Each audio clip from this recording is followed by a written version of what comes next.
ಜಿಲ್ಲೆಯಲ್ಲಿ ಈ ಘಟ್ಟದ ಮೇಲಿನ ಪ್ರದೇಶದಲ್ಲಿ 3 ಮಾಜಿ ಮಂತ್ರಿಗಳಿದ್ದಾರೆ, ಒಬ್ಬರು ಶಾಸಕರಿದ್ದಾರೆ. ಭೀಮಣ್ಣ ನಾಯ್ಕರು ಒಬ್ಬರೇ ಮಂತ್ರಿ ಆಗಲಿಲ್ಲ, ಉಳಿದವರೆಲ್ಲರೂ ಮಂತ್ರಿ ಆದ ಅನುಭವ ಇದ್ದಂಥವ್ರೆ. ಜಿಲ್ಲೆಯ ವಿಭಜನೆ ಅಂತ ಬೇಡ ಅಂತ ನನ್ನ ಮನವಿ.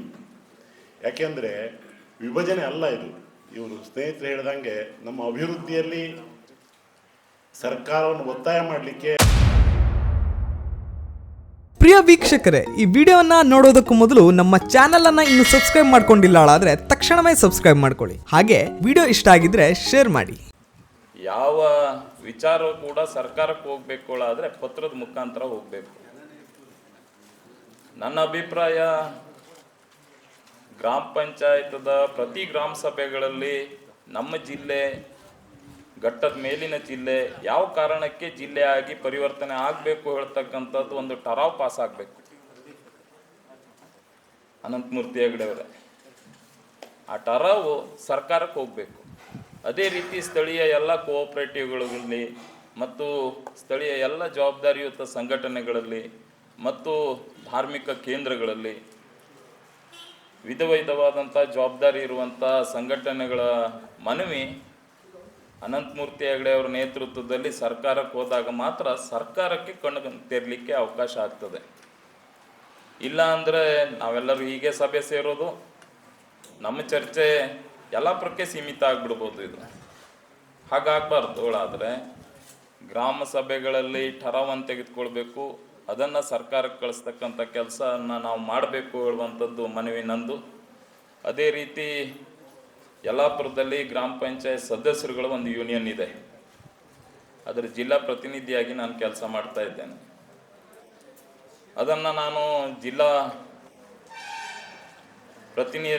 ನಿಧಿಯಾಗಿ ಕೆಲಸ ಮಾಡಿದ್ರೆ ಘಟ್ಟದ ಕೆಳಗಿಂದು ಪ್ರದೇಶ ಬರ್ತದೆ ನಮಗೆ. ಆದರೆ ತಾಲೂಕಾ ಅಧ್ಯಕ್ಷರಲ್ಲಿ ನಾನು ಮನವಿ ಮಾಡಿದೆ,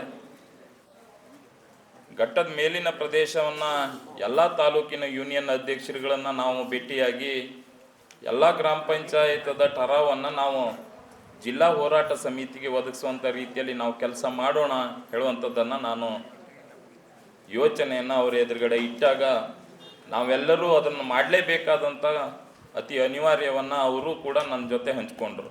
ಅದಕ್ಕಾಗಿ ಗ್ರಾಮ ಪಂಚಾಯತದ ಯೂನಿಯನ್ಗಳಿಂದ ನಾವು ಸಂಪೂರ್ಣವಾದಂಥ ಬೆಂಬಲವನ್ನು ನಾವು ಘೋಷಣೆ ಮಾಡ್ತೇವೆ. ಅದೇ ರೀತಿ ಹಂತ ಹಂತವಾಗಿ ಈ ಹೋರಾಟವನ್ನು ನಾವು ಕೈ ಎತ್ಕೊಂಡು ಸಮಾಧಾನ ಕೂಡ ಅಷ್ಟೇ ಮುಖ್ಯ ಆಗ್ತದೆ. ಇದನ್ನು ತಲೆ ಹಾಯಿಸುವಂಥದ್ದಕ್ಕೆ ಜಿಲ್ಲೆಯಲ್ಲಿ ಈ ಘಟ್ಟದ ಮೇಲಿನ ಪ್ರದೇಶದಲ್ಲಿ 3 ಮಾಜಿ ಮಂತ್ರಿಗಳಿದ್ದಾರೆ, ಒಬ್ಬರು ಶಾಸಕರಿದ್ದಾರೆ. ಭೀಮಣ್ಣ ನಾಯ್ಕರು ಒಬ್ಬರೇ ಮಂತ್ರಿ ಆಗಲಿಲ್ಲ, ಉಳಿದವರೆಲ್ಲರೂ ಮಂತ್ರಿ ಆದ ಅನುಭವ ಇದ್ದಂಥವ್ರೆ.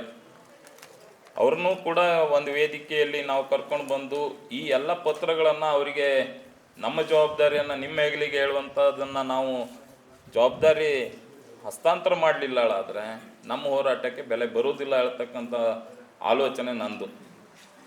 ಅದೇ ರೀತಿ ಎಲ್ಲ ಸಂಘಟನೆಗಳು ಇದ್ರ ಜೊತೆ ಹೆಚ್ಚು ಜೋಡಿಸ್ಕೊಂತ ಹೋಗುವಂಥ ಕೆಲಸ ಸಂಘಟಕರು ಮಾಡಲಿ ಹೇಳುವಂಥ ಮಾತನಾಡಿ ನನ್ನ ಮಾತನ್ನು ಮುಗಿಸ್ತೇನೆ. ಜೈ ಹಿಂದ್, ಜೈ ಕರ್ನಾಟಕ. ಹೋರಾಟದ ಮುಂಚೂಣಿಯಲ್ಲಿ ಗುರುತಿಸ್ಕೊಂಡಂಥ ಶ್ರೀಯುತ ಅನಂತಮೂರ್ತಿ ಹೆಗಡೆಯವರೇ ಹಾಗೂ ನನ್ನೆಲ್ಲ ಸ್ನೇಹಿತರೆ, ಗಂಟ್ಲು ಬಿದ್ದೋಗಿದೆ, ಆದರೂ ಪ್ರಯತ್ನ ಮಾಡ್ತೇನೆ. ಈಗ ಚರ್ಚೆ ಎಲ್ಲವೂ ನಮ್ಮ ಒಂದು ಹಂತಕ್ಕೆ ಬಂದಿದೆ ಅಂತ ಕಲ್ಪನೆಯಲ್ಲಿದೆ. ಜಿಲ್ಲೆಯ ವಿಭಜನೆ ಅಂತ ಬೇಡ ಅಂತ ನನ್ನ ಮನವಿ. ಯಾಕೆಂದರೆ ವಿಭಜನೆ ಅಲ್ಲ ಇದು.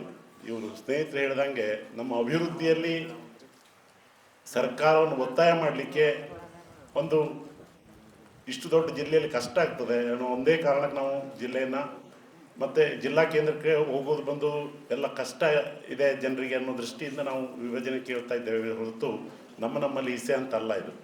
ಎರಡನೇದಾಗಿ ಹೆಸರಿನ ಬಗ್ಗೆ ಪ್ರಸ್ತಾವನೆ ಬಂತು. ಭೌಗೋಳಿಕವಾಗಿ ನೋಡಿದರೆ ನಮ್ಮದು ಈಗಿರೋದೇ ಉತ್ತರ ಕನ್ನಡ, ಅದು ಕಾರವಾರ ಅಂತ ಬಳಕೆಯಲ್ಲಿದೆ, ಅದನ್ನು ಮುಂದುವರಿಸ್ಕೊಳ್ಬೋದು ಅದಕ್ಕೆ ತೊಡಕಾಗದಿದ್ದರೆ. ಯಾಕೆಂದರೆ ಕಾರವಾರದಲ್ಲಿ ನಿಂತರೆ ಉತ್ತರಕ್ಕೆ ಹೋಗೋದು ಇದೆ, ಘಟ್ಟದ ಮೇಲಿನ ತಾಲೂಕೆ ಆಗ್ತದೆ. ಈ ಉತ್ತರ ಕನ್ನಡ ಜಿಲ್ಲೆ ಹೆಸರನ್ನು ನಾವೇ ಉಳಿಸ್ಕೊಂಡು, ಯಾಕೆಂದರೆ ಈಗ ಬಳಕೆಯಲ್ಲಿ ಭಾಳ ಜನ ಹೇಳಿ ನೋಡಿರ್ಬೇಕು ಕಾರವಾರ ಜಿಲ್ಲೆ ಅಂತೇಳಿ ಹೇಳ್ತಾರೆ. ಅಫಿಷಿಯಲಿ ಉತ್ತರ ಕನ್ನಡ ಅಂತ ಇದ್ರೂ ಅವ್ರ ಭಾವನೆಯಲ್ಲಿ ಕಾರವಾರ ಜಿಲ್ಲೆ ಅಂತಲೇ ಇದೆ.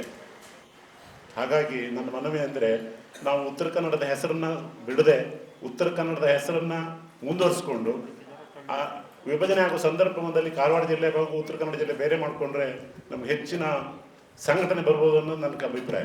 ಯಾಕೆಂದರೆ ಘಟ್ಟದ ಮೇಲೆ ತಾಲೂಕಿನಲ್ಲಿ ಸಿರ್ಸಿ ಮಾಡಿದರೆ ಈಗ ಇದ್ದಕ್ಕಿಂತ ಕಾರವಾರಕ್ಕೆ ಹೋಗೋದೇ ಹತ್ರ ಆಗ್ತದೆ ಹಳ್ಳಿಯವರಿಗೆ, ಜೋಯಿಡದವರಿಗೆ ಸಂಪರ್ಕ ದೃಷ್ಟಿಯಿಂದ. ಆ ಕಾರಣಕ್ಕಾಗಿ ಈ DN ಗೌಕರ್ ಹೇಳ್ದಂಗೆ ನಮ್ಮಲ್ಲಿ ಒಡಕಬೇಡ, ಘಟ್ಟದ ಮೇಲಿನ ಜಿಲ್ಲೆ ಅಂತೇಳಿ ಒಂದಿದ್ರೆ ಉತ್ತರ ಕನ್ನಡ ಹಾಗೆ ಉಳಿಲಿ, ಕಾರವಾರ ಜಿಲ್ಲೆ ಅವ್ರಿಗೆ ಆಗ ಉಳಿಲಿ ಅಂತ ನನ್ನ ಮನವಿ. ಈ ಹೋರಾಟದಲ್ಲಿ ಹೆಸರಿನ ಬಗ್ಗೆ ಇನ್ನೂ ಚರ್ಚೆಯಲ್ಲಿ ಇರೋದ್ರಿಂದ ನನ್ನ ಒಂದು ಸೂಚನೆ ತಮ್ಮ ಎದುರಿಗೆ ತಂದಿದ್ದೇನೆ. ಧನ್ಯವಾದ. ವೀಕ್ಷಕ ಮಹಾಪ್ರಭುಗಳೇ, ನಮ್ಮ ಚಾನಲ್ ಅನ್ನು ಸಬ್ಸ್ಕ್ರೈಬ್ ಮಾಡಿ, ಶೇರ್ ಮಾಡಿ, ಪ್ರೋತ್ಸಾಹಿಸಿ.